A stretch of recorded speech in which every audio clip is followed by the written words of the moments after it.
susubok ka, Congresswoman, sa pangalawang termino mo. Ano ang, Yeah. kung sakaling swertihin pa rin, ay ano yung pinaka gusto mo naman ma-push this time on your second term? Saan ka magfo-focus pagdating po sa mga bills na sana ay maging batas din? Okay po. Meron po kasi tayong mga naiwan sa committee or sa plenary level. Sa PWD po, dinepensahan ko yung uh, bill that will grant additional benefits to PWDs and seniors. Ito po yung nagkaklaro sa current law natin kung saan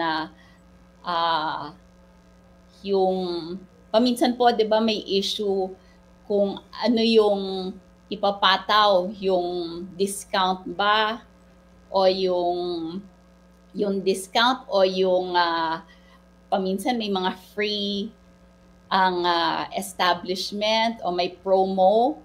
So meron po tayong bill na I think umabot po siyang third reading na kinlaro natin that the discount is on top of the promo. Meron din po tayo sa PWD, nasa committee level po to, dinipensahan ko po sa komite dahil ako po ang nag-head ng TWG. It's the bill which will penalize the offenders, those who wrongly or illegally use the cards dahil yun po ay isang malaking problema po na that we are experiencing right now. Kaya po we clarified the penalties. We also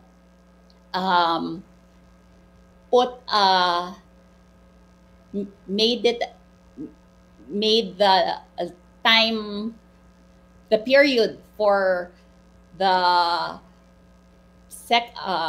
the temporary ID holders to be 2 years at saka lifetime po para dun po sa mga may permanent disabilities with parang review lang po na every 10 years. Parang ganun po.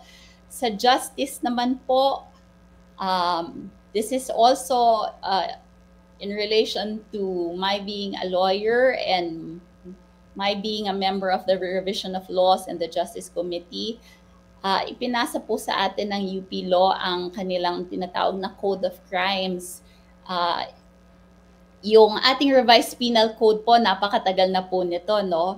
So madami pong batas na dapat klaruhin o baguhin, tanggalin. Kaya po isa po to sa aking gustong maisulong at maipasa na sa lalong madaling panahon po. Kung pag ganoon po, may mga kailangan, sabi nyo nga, may mga matatanda na mga may kailangan ng baguhin, ayusin, i-update.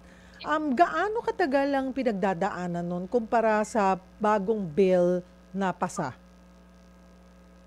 Okay po, I think since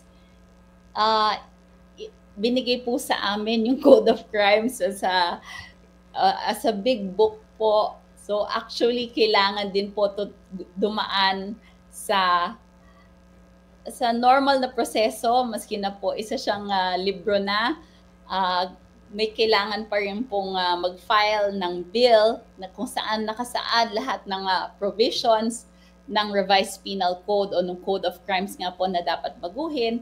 So dadaan po to sa normal na proseso ng pagpasa ng bill sa Kongreso.